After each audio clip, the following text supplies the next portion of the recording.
Officer Lucas Reed lived alone on the edge of a snowy mountain town, his heart as cold as the wind that howled through Maple Hollow. Every morning, 2 German shepherds appeared on his porch, silent, shivering, waiting for scraps of food he always left behind. He never knew where they came from, or why they always returned, until one day they didn't. Following their fading paw prints into the blizzard, he made a discovery that would unravel a secret buried deep within his own past. And what he found in that frozen cave would change not only their lives, but his soul forever. What happened next will make you cry and believe in miracles again. Before we start, tell me, where are you watching from? Drop your country in the comments. I want to see how far this story travels.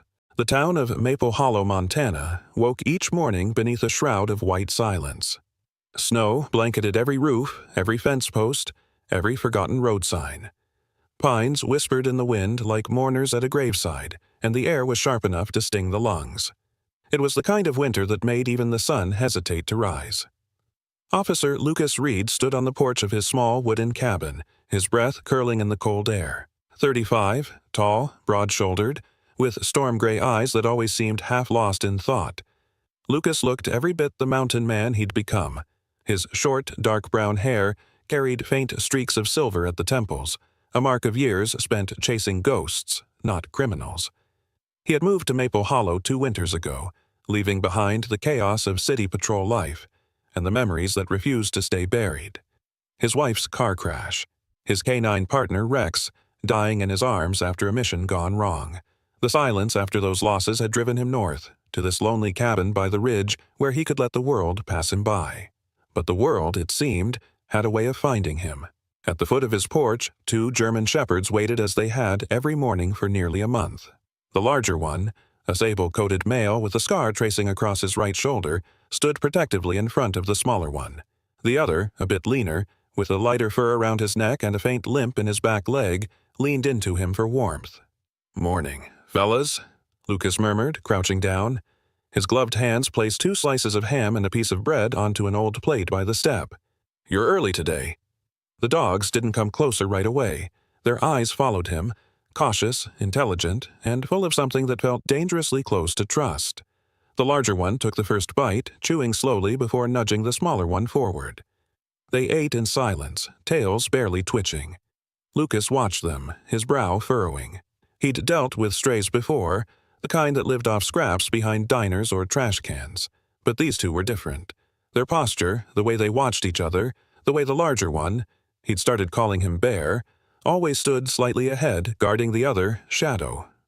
It all hinted at training. They weren't born wild. They had belonged to someone once.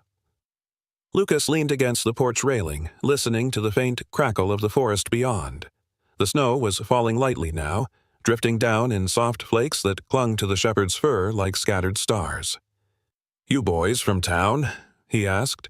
"Or did someone leave you out here to freeze?" The dogs said nothing, of course. They simply looked at him. And in Bear's gaze, Lucas saw something that twisted his heart. Recognition. The same quiet understanding he used to see in Rex's eyes. The same loyalty. The same patience. It was enough to make his chest ache. When they finished eating, Bear gave one small, deliberate bark. Not a sound of warning, but a soft goodbye. Then, as they always did, they turned and disappeared into the forest trail behind his house, their paw prints fading into the white. Lucas remained there long after they vanished, staring at the trees. The sound of his breath mingled with the wind until it was impossible to tell which belonged to him. Inside, the radio murmured softly.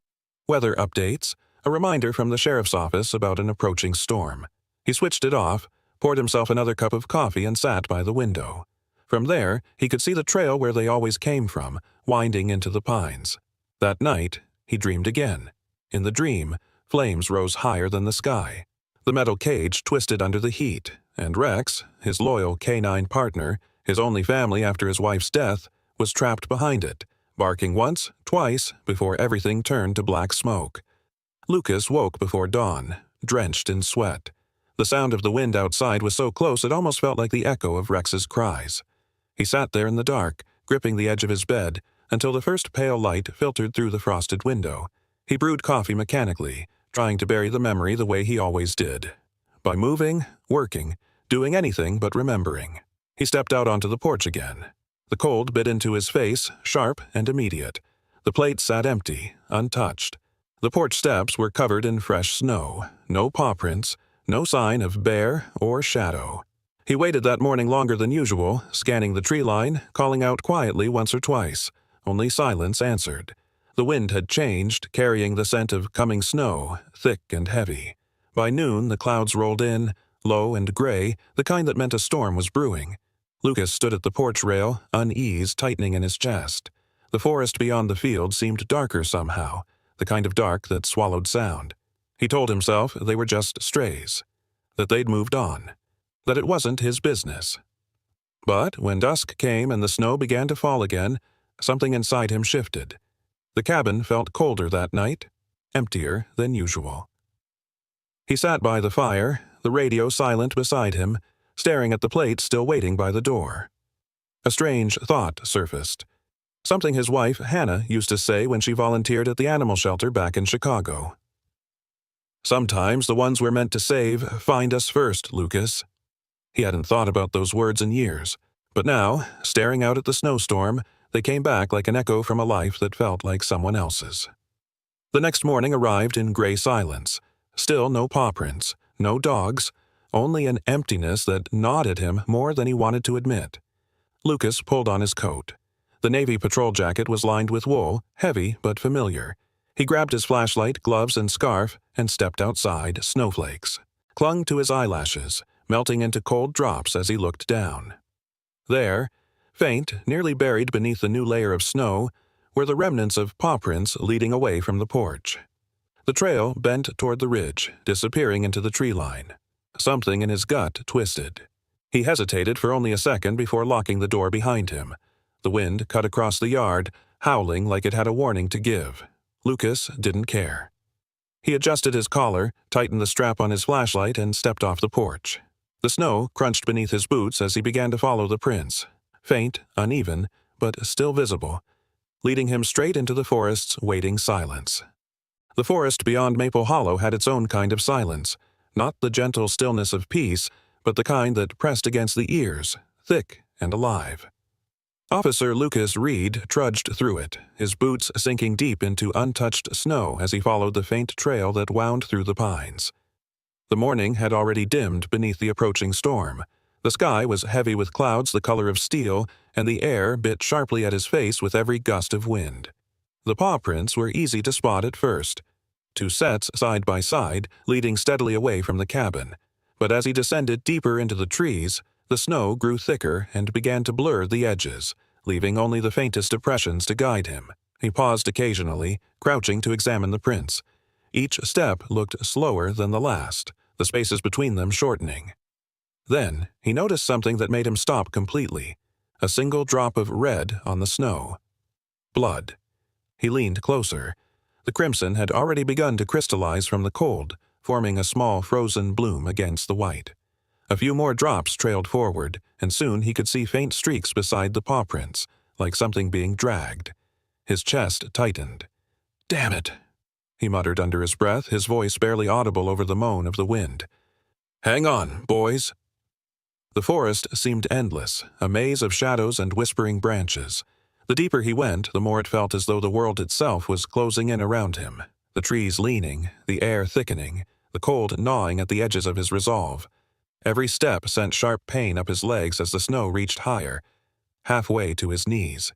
He pushed on, his flashlight beam slicing through the gray. Somewhere ahead, between the wailing gusts of wind, he thought he heard it. A faint sound, almost a cry. It was soft, broken, but unmistakable. A whimper. Lucas froze, holding his breath. "Bear? Shadow?" he called out, voice steady but urgent. No answer, but the sound came again. Closer this time, faint and fading. He moved toward it, weaving between the trees, the noise guiding him like a fragile thread through the storm. The trail ended at a rise of stone. A line of jagged boulders jutted up from the snow, their bases half buried beneath frozen drifts. Between them, where the earth dipped into shadow, he saw a narrow opening, a cave, or rather a hollow torn into the mountainside. The sound came from inside. Lucas crouched, shining his light through the narrow entrance. At first, it caught only damp rock and hanging icicles. Then, just as he was about to move closer, the light reflected off something dark and wet, the sheen of matted fur. His stomach dropped. He pushed his way inside. The space was cramped and cold, the air stale with the scent of wet earth and iron. The beam of his flashlight wavered as his breath came heavy. When his eyes adjusted, he saw them. The two German shepherds, collapsed, against the far wall of the cave. Bear, the larger of the two, lay curved protectively around the smaller one, his front legs wrapped partially over Shadow's body as though shielding him from the cold. Their fur was stiff with frost and mud, streaked with dark stains that could only be blood. The snow that had blown into the cave had already begun to melt beneath their bodies, turning the ground beneath them into a slushy pool of red and brown. Lucas's heart clenched painfully in his chest. "Oh no.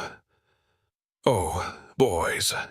He dropped to his knees beside them, setting the flashlight on the ground so both hands were free. The beam illuminated Bear's side. A deep gash ran along his shoulder blade, frozen at the edges, the wound too clean to be from a fight with an animal. It looked like shrapnel, or a blade had caught him. Shadow's back leg was twisted, the fur torn away in a raw patch that had bled freely before freezing. Hey, it's all right," Lucas murmured, his voice trembling with both cold and emotion. "You're safe now. I'm here." At the sound of his voice, Bear's ear twitched. His eyelids fluttered open just enough for Lucas to see the faint amber of his eyes. He gave a low, weak groan, a sound of exhaustion and pain, but also of recognition. Lucas reached out carefully, brushing the snow from his fur. "That's it," he whispered. "Stay still, boy. You did good." Shadow stirred faintly beneath him, whimpering in a thin, broken voice. The sight of the smaller shepherd trying to nudge closer to Bear nearly undid Lucas. He swallowed hard, forcing his hands to stop shaking as he reached for the zipper of his coat. The cave was too cold. Every breath came out like smoke. If he didn't act fast, they'd freeze before he made it out. Lucas slipped off his heavy winter coat, ignoring the sharp sting of air against his skin. The dogs didn't resist as he lifted them gently, one arm sliding beneath Shadow's frail frame, the other bracing Bear's weight. His back screamed in protest, but he tightened his grip, pulling them closer against his chest. "Come on," he said quietly. "We're going home." Snowflakes blew in through the cave entrance, swirling in tight circles as if trying to keep him inside. The storm outside had strengthened. He could hear the roar of the wind beyond the rocks. He adjusted his coat, wrapping it around both dogs as tightly as he could, making sure their heads were tucked against his chest for warmth. Bear shuddered once, a soft exhale of pain escaping him. Lucas pressed his hand gently over his side, feeling the faint, uneven rhythm of his breathing. "Hang in there," he whispered. "I've got you." For a brief moment he looked down at them, two battered lives clinging together in the cold, and something inside him cracked open. He hadn't realized until this moment how much silence had ruled his life, how numb he had become. And now, staring at the barely breathing forms of these creatures who had once come to his porch for food, he felt it. The same surge he once felt when Rex had trusted him with his life. It wasn't duty. It wasn't pity. It was something older, something sacred, the instinct to protect what still had a chance to live. He shifted their weight, bracing himself against the cold stone. The storm outside wailed louder, sweeping snow across the entrance like a curtain. He could already feel the temperature dropping. Time was running out. Lucas tightened the coat around the two German shepherds, pulled them close, and took one last deep breath. Then, gritting his teeth, he pushed out of the cave into the blizzard, the wind howling against him as he began the long climb back toward home, carrying both dogs through the heart of the storm. By dawn, the storm had broken, leaving behind a landscape carved in white silence. The air outside Lucas's cabin was brittle, every breath a puff of frost. Inside, the fireplace burned low, its last embers fighting against the morning chill. Lucas sat on the floor beside the two German shepherds, wrapping another blanket over them. Their fur was damp, but their breathing had steadied. He'd spent most of the night tending their wounds, cleaning the cuts, rubbing warmth into their paws, whispering to them when the wind howled through the shutters. Bear, the larger of the two, was still weak but alert. Every now and then his eyes opened, amber glints flickering in the firelight, as though trying to recognize the man who had saved them. Shadow slept, pressed against him, breathing shallowly but alive. Lucas leaned back, exhausted, every muscle sore. He hadn't felt this kind of bone-deep fatigue since his days in active patrol duty. But there was something else, too. A flicker of warmth he hadn't known in years, the quiet satisfaction that came from saving something worth saving. When the first rays of sunlight touched the frosted window, Lucas knew he couldn't keep them here without help. He bundled them gently into the back seat of his patrol truck, laying an old wool blanket beneath them.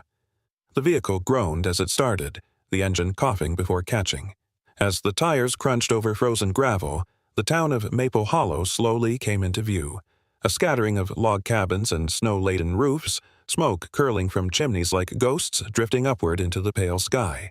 The veterinary clinic stood on the edge of town, a squat building of brick and timber with a faded sign that read, Monroe Animal Care. Lucas parked near the front and stepped out, his boots creaking against the ice. The door chimed softly as he entered, bringing with him the cold scent of winter. Behind the reception counter stood Dr. Clara Monroe, a woman in her late 20s with auburn hair tied into a low ponytail and gray eyes that carried both tiredness and focus. She wore a white coat over a flannel shirt and dark jeans tucked into worn snow boots. There was an air of practiced calm about her, the kind born from long nights and too many injured animals. She looked up from a stack of paperwork as Lucas entered, her brows lifting in surprise. "Officer Reed," she said, recognizing him at once. "You're out early. What happened?" Lucas gestured toward the door. "2 strays. Found them last night in the ridge caves. They're hurt bad." Without hesitation, Clara grabbed her gloves and followed him outside. When she saw the dogs lying in the back of his truck, her expression softened into something close to heartbreak. "Oh, you poor souls," she whispered. She motioned for Lucas to help her carry them inside. They worked in quiet rhythm, Lucas lifting Bear while Clara steadied Shadow. The clinic was warm, lit by yellow lamps that cast soft light on Sade, the tiled floor. The smell of antiseptic hung faintly in the air, mingled with the faint sweetness of hay from the small animal pens in the back. "Set him here," Clara instructed, guiding Lucas toward a padded examination table. She knelt beside Bear, her gloved hands moving with gentle precision as she examined the wound along his shoulder. "This isn't from another animal," she said, voice low. "Clean cut. Maybe a blade or shrapnel." Lucas frowned. "That's what I thought." Clara reached for a small scanner, running it along Bear's neck. A faint beep sounded. "He's chipped," she murmured. "Let's see who you belong to, big guy." The screen flickered, loading the data. For a few moments there was silence except for the hum of the heater. Then her brows knitted. "That's odd. What is it?" Lucas asked, stepping closer. "Most of the data's been wiped," she said. "No name, no owner, no service record. Just an identification string. Case 417B. Lucas's pulse ticked upward. "Case file? That's not a pet registry code." "No, it isn't." Clara looked at him, her eyes narrowing slightly. "This isn't a regular dog.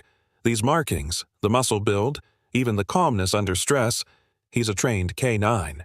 He ran a hand through his hair. "I thought so. The way he guarded the other one. It felt too deliberate."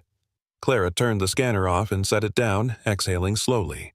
"I remember that code, actually," she said after a pause. "Years ago, when I worked with a rescue unit in Wyoming, there was a canine facility called Iron Crest. It burned down in a fire that was strange, to say the least. Officially, they called it an accident during training, but no one ever explained why every file tied to that base disappeared." Lucas looked at Bear, who shifted slightly under the blanket. "You think he's from there?" Clara nodded. "The age fits. The brand on his neck looks military. WY Ops.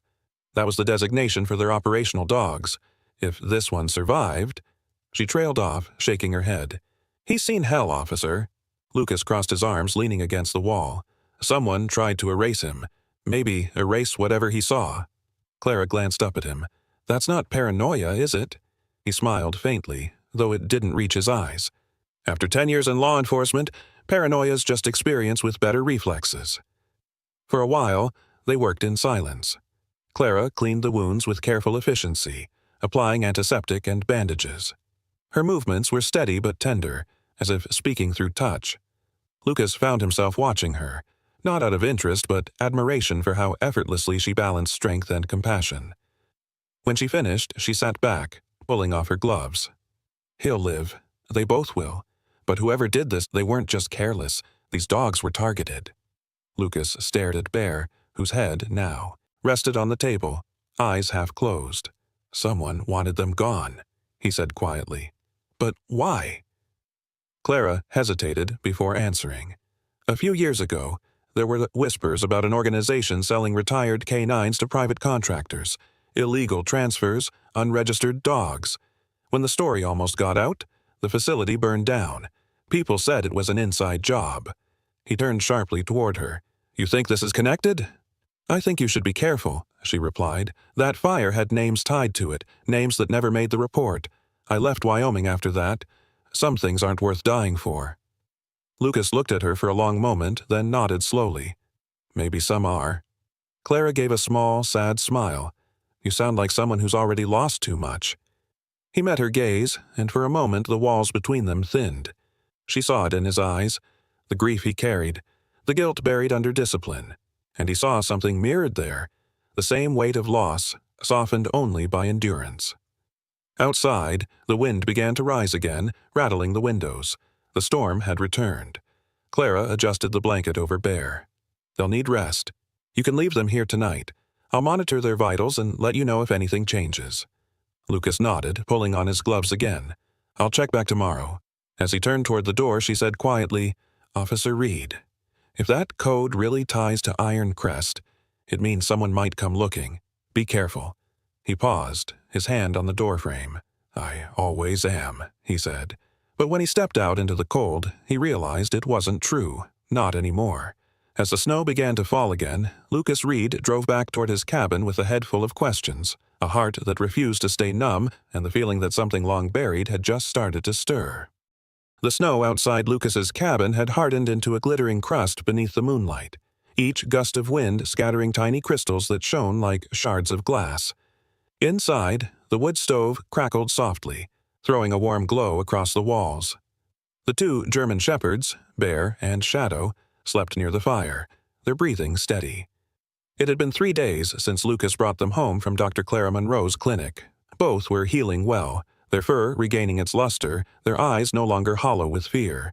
Still, Bear's gaze often flicked toward the window at the faintest sound, his instincts sharpened by years of training that no injury could erase.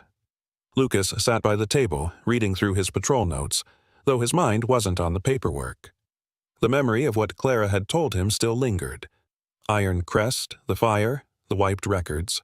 It wasn't just an accident. He could feel it in his gut. And the code on Bear's neck, Case 4117B, refused to leave his mind. That kind of erasure didn't happen by mistake. Someone had made those dogs disappear. Outside, the forest was deathly quiet. No wind, no owls, no rustling branches, just a stillness that felt unnatural. Lucas set his pen down and looked up, his senses sharpening. He had learned long ago to trust silence. It was often louder than any sound. Then, from somewhere near the back of the cabin came a faint creak, the sound of a latch shifting. He rose slowly, every muscle coiled. The dogs stirred almost in sync. Bear's ears shot up, and a low growl rumbled deep in his chest. Shadow lifted his head too, but it was Bear who moved first, padding silently toward the back door that led to the shed. Lucas grabbed his flashlight and his sidearm from the table, flicking the safety off as he followed. The cabin's back door groaned as he eased it open. The cold slapped his face immediately, carrying the faint metallic scent of snow and something else. Oil, maybe? Someone had been near the generator. Bear, stay close, he whispered. The shepherd's fur bristled, breath visible in small puffs as he sniffed the air. They moved toward the small wooden shed behind the cabin. It was where Lucas kept feed, tools, and a makeshift kennel for the dogs. The door was ajar, swinging slightly in the wind. From inside came a soft clink, metal brushing against glass. Lucas raised his flashlight, its beam cutting through the darkness. Who's there? A figure jerked upright near the kennel. For a split second, the light caught a man's face, partially obscured by a ski mask, eyes wide and startled. His hand clutched a syringe, the needle glinting as he froze like an animal caught in headlights. Drop it, Lucas barked, stepping forward. The man didn't obey. He spun toward the side door, shoving it open so hard the hinges screamed. Bear lunged with a savage growl, leaping between Lucas and the intruder. The stranger stumbled, losing his balance in the snow. He scrambled to his feet and bolted toward the trees. Lucas fired once into the air, a warning shot, but the man kept running, vanishing into the pines before he could take aim again. Bear stopped at the edge of the clearing, barking furiously into the darkness before returning to Lucas's side. His fur stood on end, his body vibrating with adrenaline. Lucas lowered his gun, his breath heavy in the frigid air. He turned his light back toward the shed. On the ground, half buried in snow, lay the syringe, and he picked it up carefully with a cloth, examining the label on the vial inside. Ket X27, a high-dose animal tranquilizer, not something a hunter would carry. He looked toward the kennel. The water bowl inside had been tampered with. The snow beneath it was slightly discolored, as if something had spilled. His jaw tightened. "Someone tried to poison you," he muttered, glancing at Bear, who was still snarling softly. "But they didn't expect you to be trained." He sealed the syringe in a small evidence bag from his patrol kit.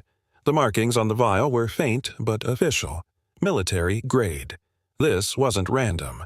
Someone wanted those dogs silenced permanently. When he went back inside, Shadow whimpered at the door, clearly uneasy. Lucas crouched beside him, rubbing behind his ears. "It's okay. Boy, you're safe." But even as he said it, he wasn't sure he believed it. He checked the locks twice that night, then sat by the fire with his rifle leaning against his chair. Bear lay by the hearth, alert but calm now, occasionally raising his head to glance toward the window. Outside, the wind picked up again, brushing snow against the glass like whispering fingers. Sleep didn't come easily. Every creak of the cabin made Lucas's eyes snap open. When dawn finally broke, the world outside was washed in pale blue light, the storm from the night before erasing any tracks the intruder might have left. After feeding the dogs, Lucas drove straight to the veterinary clinic, the syringe sealed inside an evidence bag. Clara met him at the door, her hair tied back, a knitted scarf looped around her neck. Her face showed surprise at the urgency in his eyes. "What happened?" she asked as he entered. He handed her the bag. "Found this last night. Someone tried to get to them." Her eyes widened. "Poison?" "Looks that way. Military tranquilizer. Ket X27. Clara's hands trembled slightly as she examined the vial through the plastic. "That's not something civilians can get," she said. "You need authorization from the Defense Animal Program. Only special handlers or someone with ties to the government," Lucas finished. Clara looked up at him, her expression darkening. "Lucas, this could be connected to Iron Crest. I looked into their personnel files last night just to see if I could trace any names. The facility's commander back then was a man named Sheriff Dale Whitmore." Lucas froze. "Whitmore?" She nodded. "The same Whitmore who runs this county." For a moment, neither spoke. The low hum of the heater filled the silence between them. Lucas's mind spun, pieces of the puzzle clicking into place. Too many coincidences, too many missing links. "I checked the archives," Clara continued quietly. "Before the explosion at Iron Crest, Whitmore was investigated for unauthorized transfers of K9s to private security firms at the border. Several dogs went missing before the fire. The case was buried under classified operations within a week. No charges, no follow-up." Lucas rubbed a hand over his face, pacing the floor. "And now, 2 survivors show up in my backyard, and someone tries to kill them." "Someone with access," Clara said, voice low. "Someone who knows exactly what those dogs might expose." Lucas exhaled, the weight of realization pressing down on him. If Whitmore's involved, this isn't just a case of illegal trade, it's a cover-up. Clara stepped closer, her tone softer now. "You can't confront him yet, not without proof. You need to stay quiet, keep them safe." He nodded slowly, though a storm was already building behind his eyes. "Quiet's never been my strong suit." She smiled faintly despite the tension. "I can tell." For a moment, their eyes met, the kind of moment that passes too quickly but lingers long after. Then she turned back to the syringe, sealing it carefully into a secondary container. "I'll analyze this and see what I can find," she said. "But Lucas..." "Yeah?" "Be careful who you trust." He didn't answer, just looked through the frosted window toward the snow-covered hills, where the tree line shimmered beneath the sun.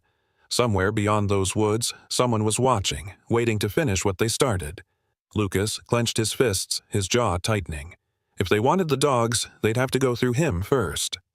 The next morning broke under a sky the color of pewter, low clouds pressing against the mountains like a lid holding in the cold. Officer Lucas Reed drove through the winding back roads leading out of Maple Hollow, the engine of his old patrol truck humming against the steady crunch of frozen gravel. Snow flurries whipped across the windshield, and the forest around him blurred into a wash of gray and white. He had told no one where he was going, not Clara, not the department. What he planned to do wasn't official business, it was personal. Bear and Shadow had stayed behind at the cabin. He'd made sure the fire was strong and the doors bolted. Bear's recovery had been steady, but something about the previous night's attack had unsettled the dog. Every time a vehicle passed the road near the cabin, Bear would growl, his eyes distant and haunted. Even in sleep, his legs twitched as though running from ghosts only he could see. Shadow never left his side. Whenever Bear's nightmares started, the smaller shepherd would press close, resting his muzzle against Bear's neck until the trembling stopped. Lucas had seen that kind of trauma before. Soldiers who came back from war but never really returned. These dogs weren't so different. He took a deep breath as the trees thinned, revealing an open stretch of land ahead.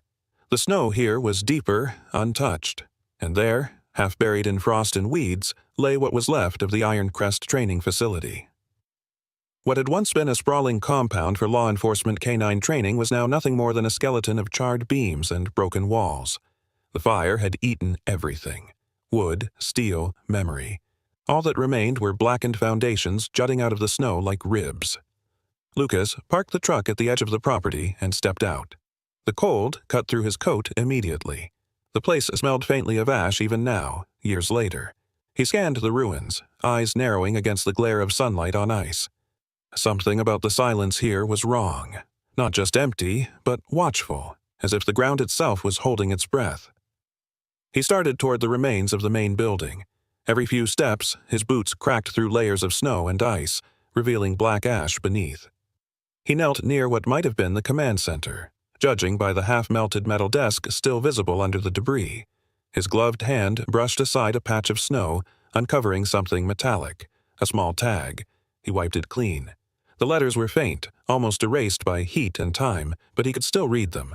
407B.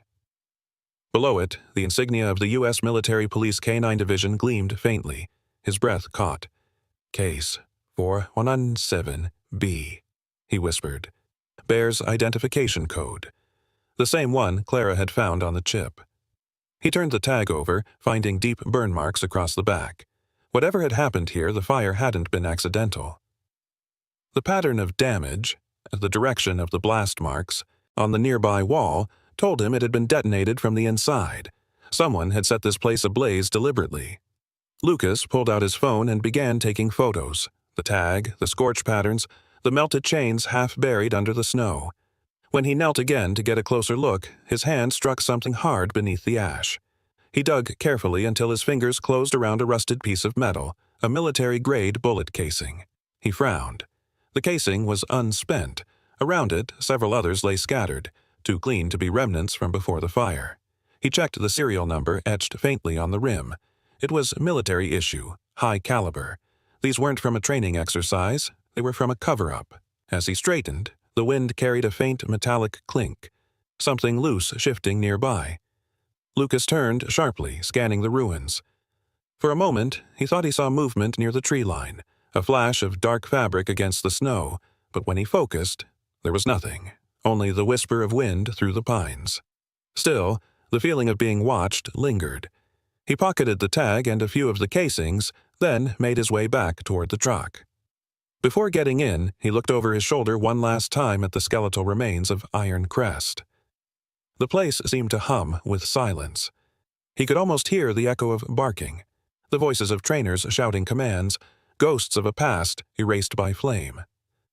"Rest now," he murmured under his breath, as though to the souls who never made it out. Then he started the engine and drove away. By the time Lucas returned to Maple Hollow, dusk had begun to creep across the valley. The light faded quickly in winter, and the outlines of his cabin appeared through the trees just as the last bit of daylight slipped away. But even before he stepped out of the truck, his instincts screamed that something was wrong. The front door hung slightly open. He drew his gun before approaching, his heart pounding. The snow near the steps was disturbed, multiple footprints, heavy and deliberate, not the light padding of dogs. The window beside the door had been cracked, the curtain torn. Inside, the cabin was chaos. Drawers overturned, papers scattered, the chair by the fire knocked aside. The evidence bag that had once held the syringe was gone. So were his files from the police department, including the printout of Bear's chip code. Whoever had broken in knew exactly what to look for. "Bear! Shadow!" he called out sharply. From the corner of the room came a low, defensive growl. Bear emerged from behind the couch, his fur bristling, eyes locked on the doorway as if expecting the intruder to return. Shadow pressed close to his side, tail tucked but uninjured. Lucas knelt beside them, running a quick check. "You okay?" Bear whined softly, nudging his hand, but his gaze kept flicking toward the shattered window. Lucas followed the look. There, caught on a splintered edge of glass, hung a small, torn piece of fabric. It was dark blue with a patch of embroidery. He plucked it free and held it to the light. The threadwork formed a familiar symbol, the badge of the county sheriff's department. Lucas's stomach turned cold. Whitmore. He stood in silence for a long moment, the firelight flickering across his face. He'd suspected the sheriff's involvement, but this was the first tangible proof. Someone under Whitmore's command, or Whitmore himself, had come here. Bear suddenly barked, sharp and guttural, his gaze snapping toward the window. Lucas followed his line of sight, but there was only darkness outside. Still, he didn't doubt the dog's instincts. Whoever had done this might still be watching. He secured the doors and closed the shutters, setting his gun on the table within reach. The dogs settled reluctantly by the fire, their eyes never leaving the door. Lucas sat beside them, his mind racing. Every path pointed back to Iron Crest and to Whitmore. The question was no longer if the sheriff was involved, but how deep the corruption ran. Outside, the wind howled through the valley, scattering the ashes of the past into the night. Inside, 3 survivors waited in uneasy silence, bound together by the same shadow that had tried to erase them all. The next day dawned gray and brittle, the sun smothered behind a ceiling of clouds. The world outside Lucas's cabin looked frozen in place. Silent pines, unmoving snow, and the faint plume of smoke curling from the stove's chimney. Inside, the air was tense. Bear sat upright near the door, alert and restless, while Shadow paced in slow circles. They seemed to sense something brewing. Lucas stood by the window, staring out toward the valley road that led into town. He hadn't slept much. His mind kept replaying the chaos from the night before. The break-in, the stolen files, the badge fragment from Whitmore's department. He turned the fabric piece over in his hand again, rubbing the edge between his fingers like a talisman of betrayal. He didn't want to believe it. Sheriff Dale Whitmore had been his superior for nearly 4 years. A broad-shouldered man in his late 50s with gray hair trimmed neatly, always wearing a crisp sheriff's uniform, hat slightly tilted forward as though hiding his eyes. To the people of Maple Hollow, Whitmore was the face of law and order, dependable, calm, respected. To Lucas, until recently, he had been a mentor. But now, with the puzzle pieces aligning, all Lucas could see behind that badge was rot. He holstered his gun, grabbed his keys, and whistled softly. "Stay," he told Bear and Shadow. The dogs obeyed, though Bear gave a low growl as Lucas stepped out. "It's okay, buddy," he added quietly. "I'll handle it." The drive to the sheriff's office took less than 15 minutes. The town was still waking up. Storefronts shuttered, smoke rising from diners, the sound of snowplows scraping against the asphalt. When Lucas parked outside the small brown brick building that housed the department, his reflection in the frosted window looked older, harder. Inside, the fluorescent lights hummed overhead. A deputy at the front desk, Mark Delaney, a tall man in his early 30s with a red beard and a kind face, looked up from his paperwork. "Morning, Reed. You look like hell." Lucas gave a humorless smile. "It's been a long night. The sheriff in?" Mark nodded toward the back office. "Yeah, but he's in one of his moods. Good luck." Lucas didn't wait for permission. He walked straight past the cubicles, his boots echoing against the linoleum, and stopped at the glass door marked Sheriff Dale Whitmore. The blinds were half closed, but he could see the silhouette of the man inside, broad frame leaning over the desk, writing something. Lucas knocked once and entered. Whitmore looked up immediately. His eyes, pale blue and calculating, flickered with something almost like irritation. "Lucas," he said, voice deep and measured, "you look like you've been digging through graves. What brings you here?" Lucas shut the door behind him. "We need to talk." Whitmore leaned back in his chair, lacing his fingers. "That sounds serious. Sit down." "I'll stand," Lucas said, crossing his arms. He dropped the fabric piece onto the desk. "Recognize that?" Whitmore glanced at it briefly, expression unreadable. "Looks like part of a uniform patch. Where'd you find it?" "In my cabin, after someone broke in last night." Whitmore raised an eyebrow, his face still calm. "You're saying one of my men did that?" "I'm saying whoever it was had access to sheriff-issued gear, and they knew exactly what to take, every file I had on Iron Crest, including the chip data from Bear." At the mention of the name, Whitmore's fingers twitched. He covered it quickly by reaching for a pen. "You're chasing ghosts, Reed. That place burned down years ago. Nothing left but rumors." Lucas's jaw tightened. "Then maybe you can tell me why I found a tag marked 417B in the rubble, or why 2 canines from that same facility just showed up in my yard, alive." For the first time, Whitmore's calm cracked. His gaze flicked toward the blinds, then back to Lucas. "You've been trespassing on federal property. That's a felony." "Cut the crap, Sheriff." Lucas stepped forward, voice low and sharp. "I know what Iron Crest was, and I know what you did there." Whitmore's face hardened. "Watch yourself, son." "I'm not your son," Lucas said, leaning closer. 417B wasn't a training code. It was a cover file. You sold those dogs, didn't you? Military canines, reprogrammed and trafficked to private contractors. When the investigation closed in, you torched the place. You killed everyone, human or canine, who could talk. For a moment, the office went utterly silent. Then Whitmore gave a slow, dismissive smile. "You've been reading too many conspiracy blogs. You sound like Monroe. She fill your head with this nonsense?" Lucas didn't answer. His gut twisted. That single slip, using Clara's name, was all the confirmation he needed. He turned for the door. "You'll answer for this." "Reed," Whitmore called after him, voice calm again, almost fatherly. "Be careful what you dig up. Not every truth deserves daylight." Lucas didn't look back. The air outside felt heavier than before. He climbed into his truck and sat in silence for a moment, staring at his reflection in the rearview mirror. Whitmore's eyes, the slight twitch, the deflection, told him everything. There was no denying it now. His phone buzzed suddenly on the seat beside him. It was Clara. "Lucas," she said, voice tight, "you need to come by the clinic." He could hear it in her tone, fear disguised as control. "What's wrong?" "I think I found something." When Lucas arrived at Monroe Animal Care, Clara was waiting by the counter, her hair pulled into a messy bun, dark circles beneath her eyes. She looked exhausted, but determined. "I stayed late running another scan on Bear's chip," she said quickly. "There was a hidden partition, encrypted data that didn't show up before." She led him into the back room, where her laptop was connected to a small scanner. On the screen was a waveform, jagged and grainy. "It's an audio file," she explained, "but I could only recover part of it." She pressed play. The recording crackled with static, then a man's voice, panicked, shouting over the roar of flames, filled the room.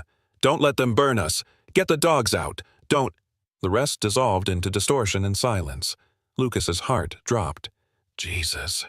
Clara swallowed hard. "The timestamp matches the night of the explosion." That was one of the handlers. They were trapped inside. He clenched his fists, the truth burning through him like acid.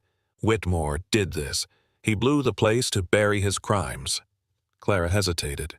"Lucas, there's more." She turned her phone toward him. A text message glowed on the screen from an unknown number. "Stop digging, or they'll disappear again." Her voice shook slightly. "It came in 20 minutes ago. No ID, no traceable source." Lucas stared at the words, his mind racing. "They know you're helping me." "I'll be fine," she said quickly, though her voice betrayed her. "But this isn't just about the dogs. Someone high up wanted everything tied to Iron Crest erased. The question is, why now?" He looked out at the window, where snow had begun to fall again in soft, soundless flakes. Beyond the glass, the world seemed quiet, but Lucas knew better. Quiet was only the surface. Underneath, something dangerous was moving. He turned back to Clara, his eyes steady. "Whatever they're hiding, we'll find it. But you're not doing this alone." She nodded faintly, relief flickering through her fear. "Then we'd better move fast. If they've already been to your cabin, they won't stop there." Lucas picked up the evidence bag from the counter, the one with Bear's metal tag, and slipped it into his coat pocket. Then let's make sure the next time they come looking, we're ready for them. Outside, the snow thickened, swallowing the world in white once more. But for Lucas Reed, there was no more doubt, no more hesitation. The truth had finally surfaced, and with it, the beginning of a war he couldn't walk away from. The storm had already begun to roll in by the time Lucas Reed realized just how far Sheriff Whitmore was willing to go.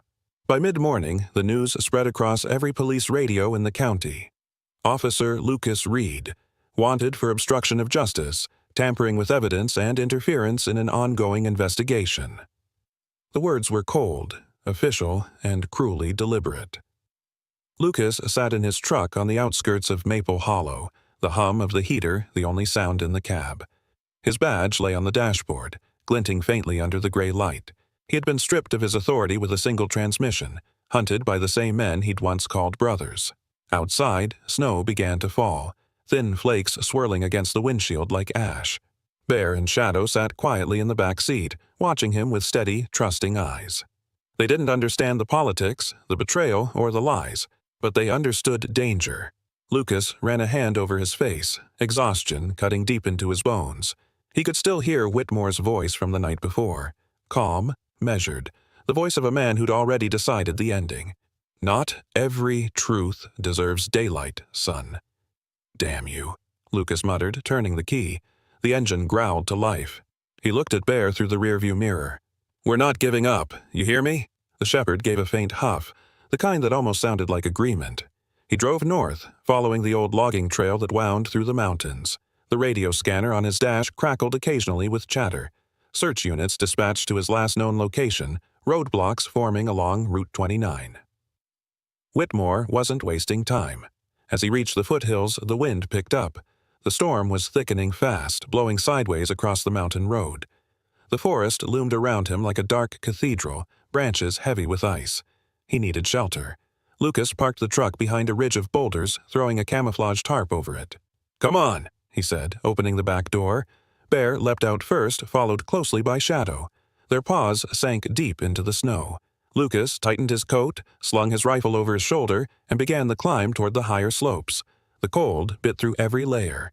Visibility dropped with each passing minute until the world became little more than a blur of white and movement. Lucas trudged forward, leaning into the wind, his breath coming in bursts of steam. Bear stayed close to his side while Shadow scouted ahead, his smaller frame darting between drifts. After an hour, the first sound of engines echoed through the valley, distant but distinct. Snowmobiles. Damn, Lucas hissed. He crouched, signaling the dogs to stay low. Through the veil of snow, faint beams of light appeared down the slope, search lamps sweeping the trees. They were close. Bear growled softly. Lucas placed a hand on his shoulder. Not yet, boy. We move quiet. They cut through, the trees heading east toward the old ravine. The ground dipped sharply there, where ice covered what used to be a riverbed. Lucas remembered the place. It wasn't far from where he had first found the dogs weeks ago. But as they neared the ridge, a sharp crack split the air. Gunfire. Lucas dove behind a fallen log, snow exploding around him. Bear barked once, deep and fierce. Another shot followed, slicing through the air. He turned just in time to see Bear stagger, a dark stain blooming against his fur near the shoulder. "Bear!" Lucas shouted. The shepherd stumbled, but didn't fall, teeth bared, eyes burning with pain and defiance. Lucas aimed his rifle toward the direction of the gunfire and fired back. 2 quick shots. The snowmobile engines revved, retreating toward the lower slope. The attackers had hit their mark and decided that was enough. "Stay with me," Lucas said, kneeling beside Bear.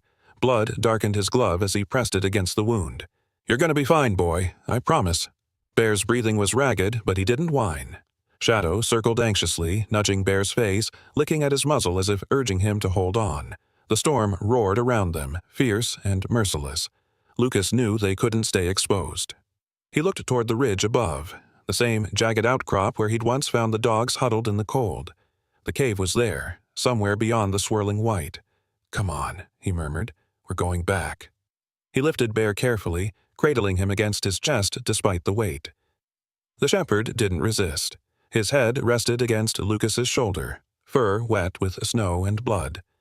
Shadow trotted close at his heels, occasionally glancing back as if to guard their trail. The climb was brutal. The snow was knee-deep, the wind tearing at his coat and face. Every step felt heavier than the last, but Lucas kept going, his boots slipping, heart pounding. When they finally reached the cave, it was exactly as he remembered. Dark, narrow, the entrance half hidden by ice. He ducked inside, the warmth of still air hitting his face like a blessing. He set Bear down gently on the ground, tearing open his emergency kit. The wound was deep, but not fatal. The bullet had grazed muscle, avoiding bone. Lucas cleaned it with trembling hands, hissing as the antiseptic stung. Bear winced, but didn't cry out, his gaze fixed on Lucas as if drawing strength from him. "I know," Lucas said softly. "It hurts, but you'll live, you stubborn old soldier." Shadow lay beside Bear, pressing close for warmth.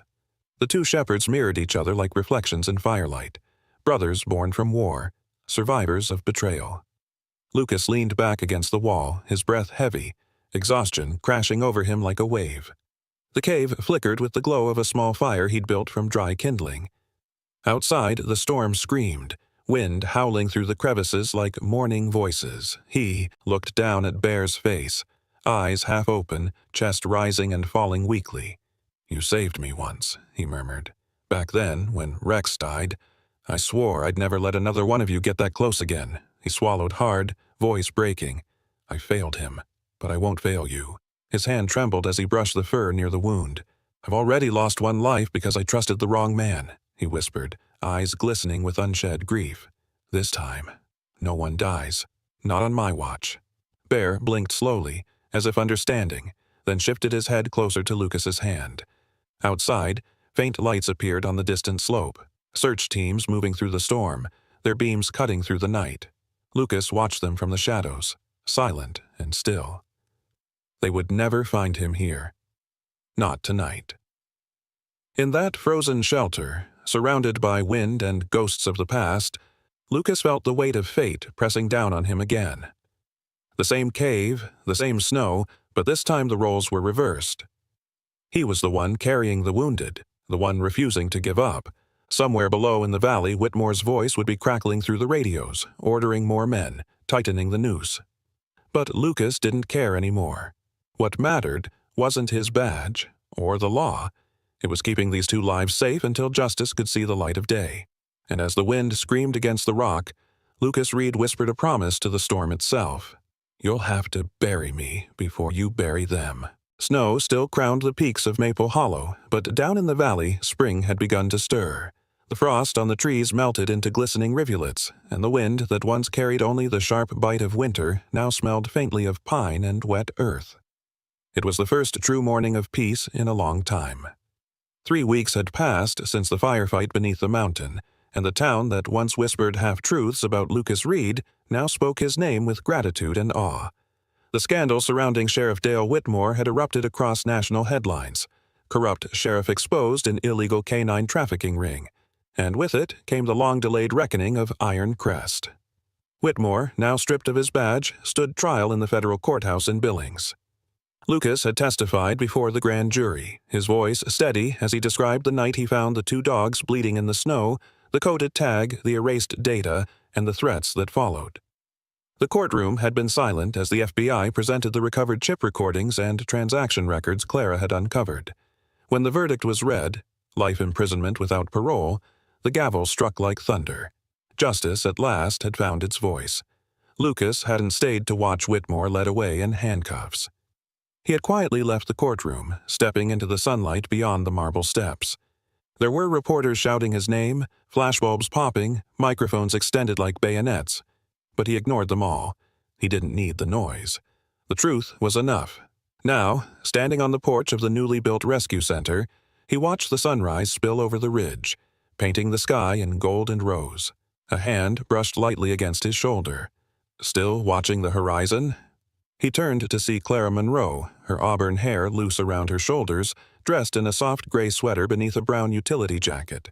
She had traded her sterile clinic for open air, her hands for the first time free of gloves and bandages. Her eyes, once heavy with exhaustion and loss, now carried a quiet, resilient light. "Old habits," Lucas replied. his lips curving into a faint smile.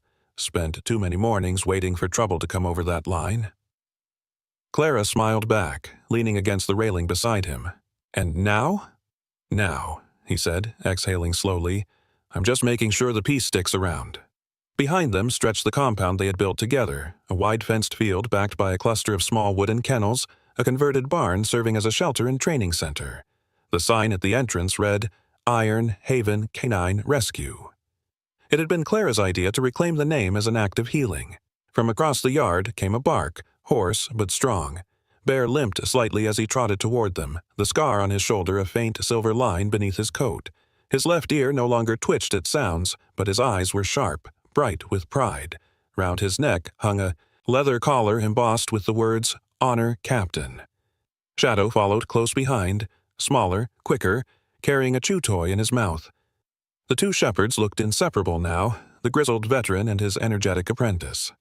Lucas crouched down, rubbing Bear's fur. You're supposed to be resting, Captain, he said. Bear huffed through his nose as if to protest. Shadow dropped the toy at Lucas's boots and barked once, demanding playtime. Clara laughed softly. They run this place more than we do. That's fine by me, Lucas said. They've earned it. The laughter faded into a comfortable silence. Birds sang somewhere in the trees, and the world felt right again. Fragile, perhaps, but real. Clara glanced at him, her expression thoughtful. You know, the Bureau offered you the promotion again, she said quietly. Special Task Unit for Interstate Crimes. Big title, bigger paycheck. You sure you want to give that up? Lucas looked at the fields beyond, where sunlight danced across the snowmelt. I've seen what power does to people who start thinking their badge makes them untouchable, he said. Whitmore taught me that lesson better than anyone. He turned back to her, his gaze gentle. I'd rather build something that lasts than chase ghosts for the rest of my life. Clara nodded, her eyes glistening. Then we'll build it together. They stood side by side, the breeze lifting her hair, the scent of morning grass mingling with the soft panting of the dogs. Lucas reached for her hand, fingers brushing hers. For the first time in years, there was no hesitation, no fear of losing what he loved. She squeezed his hand back, smiling. You know, I think Rex would have liked this place. Lucas's voice softened. Yeah, he would have. He looked toward Bear and Shadow, who had started chasing each other through the yard, snow scattering under their paws. They're his legacy, too. Clara leaned her head against his shoulder. Then maybe you finally kept your promise. He thought about that for a moment, the promise he'd made in the cave, the vow not to lose another life to duty or silence. Watching Bear bark joyfully as Shadow tugged playfully at his tail, he knew the promise hadn't just been about saving them. It had been about saving himself. From behind them came the crunch of tires on gravel. A black SUV pulled up near the entrance, and Agent Samuel Porter stepped out, still wearing his FBI jacket though the sun had warmed the day. He carried a folder under his arm, his expression as composed as ever. "Morning, Reed. Dr. Monroe," he greeted, offering a faint smile. "Agent Porter," Lucas said, shaking his hand. "Didn't think I'd see you up here again." Porter glanced around the rescue site, clearly approving. "Couldn't resist seeing how my favorite fugitives turned heroes were doing." He handed Lucas the folder. "Official closure report. The Iron Crest. Investigation is concluded. The government has decided to recognize Bear and Shadow as official K-9 retirees with full honors." Clara blinked in surprise. "You mean, they'll be recorded in the Federal Registry," Porter said. "Their service acknowledged. Their story, your story, will be used for future training ethics reforms. It's poetic justice, I suppose." Lucas smiled faintly. "Poetic's one word for it." Porter nodded, his tone softening. "You did good, Reed. Not many men would have gone that far for 2 dogs." Lucas looked at Bear and Shadow again, their tails wagging against the golden light. "They weren't just dogs," he said simply. "They were the truth that everyone else was too afraid to hear." The agent gave a respectful nod. "Then you keep that truth alive, officer." He tipped his cap slightly before heading back to the SUV. As the vehicle disappeared down the road, Clara slipped her arm around Lucas's waist. The morning sun climbed higher, washing the world in warmth and gold. Bear barked once, a low, steady sound, and Shadow answered with a happy yelp. Lucas smiled, whispering, "That's the sound of peace." Clara looked up at him. "No," she said softly, her voice full of quiet conviction. That's the sound of home. He kissed her forehead, pulling her close as the wind stirred the pines and carried the faint laughter of life reborn. The scars would always remain, but beneath them, something new had taken root. Faith, love, and a purpose greater than either of them alone. And, as the light touched the Iron Haven rescue sign once more, it gleamed with the promise that even in the coldest winters, justice and kindness could bloom again. Snow still crowned the peaks of Maple Hollow, but down in the valley, spring had begun to stir. The frost on the trees melted into glistening rivulets, and the wind that once carried only the sharp bite of winter now smelled faintly of pine and wet earth. It was the first true morning of peace in a long time. 3 weeks had passed since the firefight beneath the mountain, and the town that once whispered half-truths about Lucas Reed now spoke his name with gratitude and awe. The scandal surrounding Sheriff Dale Whitmore had erupted across national headlines. Corrupt sheriff exposed in illegal canine trafficking ring, and with it came the long-delayed reckoning of Iron Crest. Whitmore, now stripped of his badge, stood trial in the federal courthouse in Billings. Lucas had testified before the grand jury, his voice steady as he described the night he found the 2 dogs bleeding in the snow, the coded tag, the erased data, and the threats that followed. The courtroom had been silent as the FBI presented the recovered chip recordings and transaction records Clara had uncovered. When the verdict was read, life imprisonment without parole, the gavel struck like thunder. Justice, at last, had found its voice. Lucas hadn't stayed to watch Whitmore led away in handcuffs.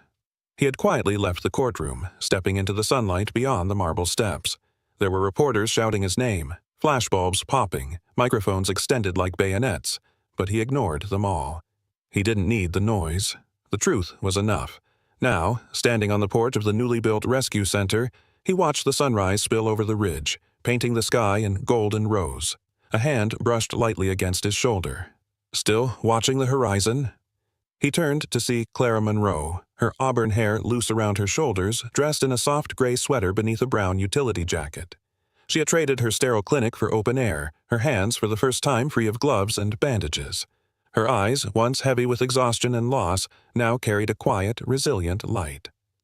"Old habits," Lucas replied, his lips curving into a faint smile.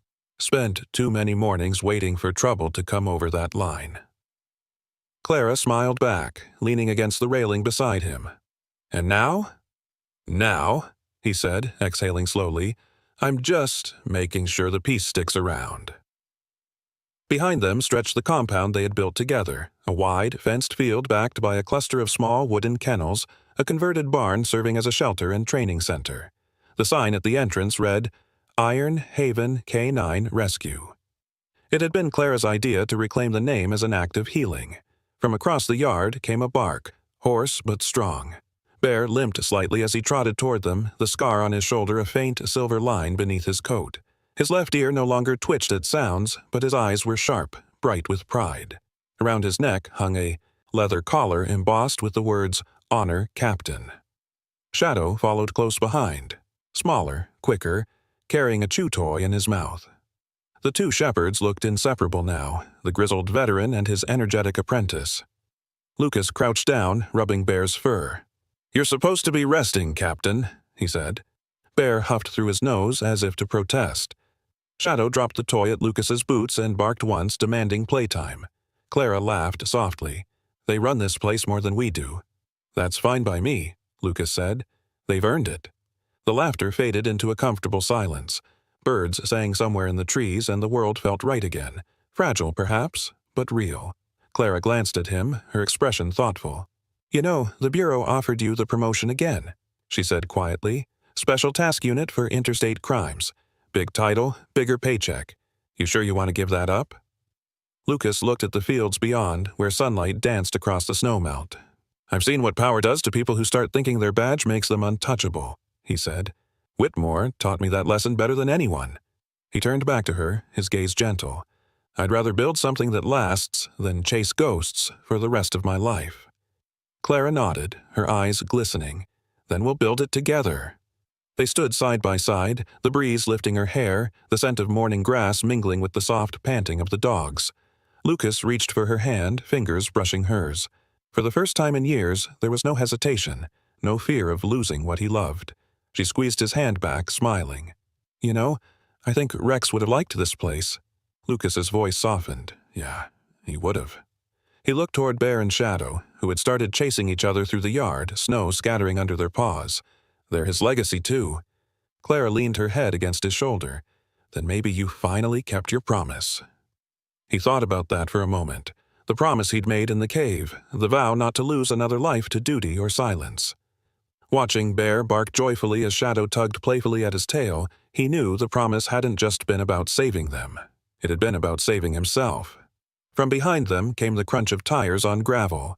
A black SUV pulled up near the entrance, and Agent Samuel Porter stepped out, still wearing his FBI jacket though the sun had warmed the day. He carried a folder under his arm, his expression as composed as ever. "Morning, Reed. Dr. Monroe," he greeted, offering a faint smile. "Agent Porter," Lucas said, shaking his hand. "Didn't think I'd see you up here again." Porter glanced around the rescue site, clearly approving. "Couldn't resist seeing how my favorite fugitives turned heroes were doing." He handed Lucas the folder. "Official closure report. The Iron Crest. Investigation is concluded. The government has decided to recognize Bear and Shadow as official canine retirees with full honors." Clara blinked in surprise. "You mean—" "They'll be recorded in the Federal Registry," Porter said. "Their service acknowledged. Their story, your story, will be used for future training ethics reforms. It's poetic justice, I suppose." Lucas smiled faintly. "Poetic's one word for it." Porter nodded, his tone softening. "You did good, Reed. Not many men would have gone that far for 2 dogs." Lucas looked at Bear and Shadow again, their tails wagging against the golden light. "They weren't just dogs," he said simply. "They were the truth that everyone else was too afraid to hear." The agent gave a respectful nod. "Then you keep that truth alive, officer." He tipped his cap slightly before heading back to the SUV. As the vehicle disappeared down the road, Clara slipped her arm around Lucas's waist. The morning sun climbed higher, washing the world in warmth and gold. Bear barked once, a low, steady sound, and Shadow answered with a happy yelp. Lucas smiled, whispering, "That's the sound of peace." Clara looked up at him. "No," she said softly, her voice full of quiet conviction. "That's the sound of home." He kissed her forehead, pulling her close as the wind stirred the pines and carried the faint laughter of life reborn. The scars would always remain, but beneath them something new had taken root. Faith, love, and a purpose greater than either of them alone. And as the light touched the Iron Haven rescue sign once more, it gleamed with the promise that even in the coldest winters, justice and kindness could bloom again. The valley had changed in a year. Where once there had been frost and silence, now fields of wildflowers swayed gently in the breeze. The snowmelt from the surrounding peaks fed a small stream that cut through the land like a silver ribbon, and the air was filled with the hum of bees and the distant song of meadowlarks. The scars of the past had not vanished, but nature, as it always did, had found a way to grow through them. Officer no more, Lucas Reed stood at the edge of the dirt path that led to the heart of the rescue camp. The wind ruffled his brown hair, streaked faintly with silver, and brushed the collar of his faded flannel shirt. His once rigid posture had softened. The soldier's weight had finally lifted from his shoulders. He held a hammer in one hand and a plank of wood in the other. Beside him knelt Clara Monroe, now both veterinarian and co-founder of the rescue home. Her auburn hair was tied loosely under a straw hat, and her hands were covered in soil from the flower beds she'd been tending. She looked up at Lucas with that quiet, knowing smile she had, a smile that no longer carried pain, but peace. "Straight enough?" Lucas asked, squinting one eye as he held the plank upright. Clara stepped closer, brushing dust from her jeans. "Maybe tilt it a little to the left. Otherwise it'll look like we rescued it from a crooked house." He chuckled softly, adjusting it as she held it steady. Together they fixed the final sign to the post, the words carved deep into the smooth cedar, "Home of the Rescued Hearts. Ngoy Nya Gwenyang Tri Team de Ku Roy." When he stepped back, the sunlight caught the letters, and for a moment Lucas just stared at them in silence. "You know," he said finally, voice low, "I used to think the name was too sentimental." Clara tilted her head. "And now?" He smiled faintly. "Now, I think it's not sentimental enough." The sound of paws against wooden planks drew their attention. Bear and Shadow lay sprawled on the porch of the main cabin, watching their humans with matching patience. Bear's fur had turned slightly grayer around the muzzle, but his eyes remained bright and steady. His hearing hadn't returned on the left side, yet he compensated with instinct, always alert, always aware. Shadow, ever the mischief maker, had grown leaner, faster, and was never far from Bear's side. Clara wiped her hands on her jeans and sat down on the step beside them. "You think they know it's for them?" Lucas followed her gaze, lowering himself to sit next to her. "Oh, they know," he said. "They just pretend not to care because they're modest heroes." Bear let out a quiet grunt, as if agreeing. The morning light spilled over the valley, turning the grass into waves of gold. Beyond the fence, the other dogs, their new rescues, played in the open field. A golden retriever missing a leg, a black Labrador once used for illegal fights, and two timid shepherd pups who had been found tied behind a warehouse. Each had a story, and each, like their caretakers, was learning to trust again.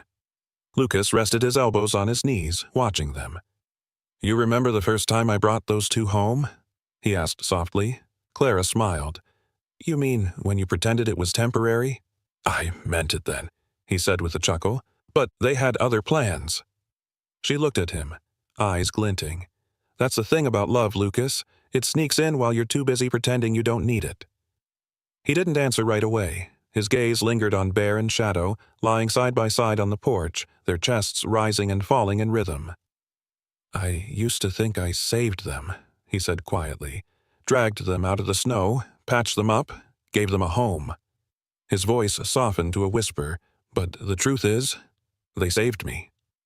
Clara reached out, placing her hand over his. "Maybe you saved each other." The air filled with warmth and stillness, the kind that didn't need words. The valley breathed around them, alive again after too many winters. The sun climbed higher, glinting off the water trough in the tin roof of the barn. Inside, tools clinked as volunteers began their morning rounds, feeding, brushing, and training the dogs that now called this place home. Among them was Eli Turner, a 20-year-old ex-rookie from the local academy, lanky with a freckled face and a heart too big for his own good. He wore a faded sheriff's cap that had once belonged to Lucas, his uniform replaced by denim overalls and a bandana around his neck. "Morning, boss," Eli called from across the field, waving a feed bucket. "You want me to start the water line for the East Pens?" "Go ahead," Lucas shouted back. "And don't flood it this time." Eli laughed, tipping his cap. "No promises." Clara smiled. "He reminds me of you, you know. Always stubborn, always trying to prove something." Lucas smirked. "Yeah, except I looked better in a uniform." She nudged him playfully, then glanced up at the sky. "You think Whitmore ever thinks about this place? About what he tried to destroy?" Lucas shook his head slowly. "Men like him don't think. They justify. But maybe that's punishment enough. He'll have all the time in the world to sit in that cell and wonder why the people he stepped on are the ones who found peace." Clara was quiet for a moment. "I used to think forgiveness meant letting go of justice," she said softly. "Now I think it just means choosing not to carry hate anymore." Lucas turned to her, his expression tender. "You always find the right words." "I had a good teacher," she replied. The sun had reached the top of the ridge now, washing everything in light. Bear shifted his head toward the warmth, eyes half closed, while Shadow rolled onto his back, legs kicking lazily at the air. Their peace was contagious. A breeze swept through the valley, rustling the wooden sign. The words caught the light again. "Home of the Rescued Hearts." Lucas stood, stretching. "We should plant the rest of the seedlings before the volunteers steal all the good spots." Clara rose beside him, brushing dirt from her knees. "I'll grab the trowels. You grab the courage." He grinned. "Fair trade."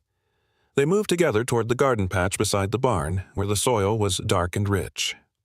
As Clara knelt to plant a young sapling, Lucas drove the stake beside it, pressing the earth down firmly. The wind carried their laughter across the fields, mingling with the barking and distant birdsong. From the porch, Bear lifted his head, one ear twitching. His gaze followed Lucas and Clara, then drifted toward the sun. For a moment, his reflection shimmered faintly in the light, the deep gold of his eyes bright, alive, and full of peace. Somewhere between the beams of sunlight and the rustle of grass, it was easy to imagine another presence, a memory of fur darker than night, a loyal gaze watching from beyond the horizon. Rex, the fallen canine partner Lucas once lost, seemed to linger there in spirit, his legacy now carried on by the two shepherds who had outlived the fire. Lucas paused mid-dig, looking up as if sensing it too. He smiled faintly, the kind of smile reserved for ghosts who never truly leave. "Good to see you, old friend," he whispered under his breath. Clara looked up. "What was that?"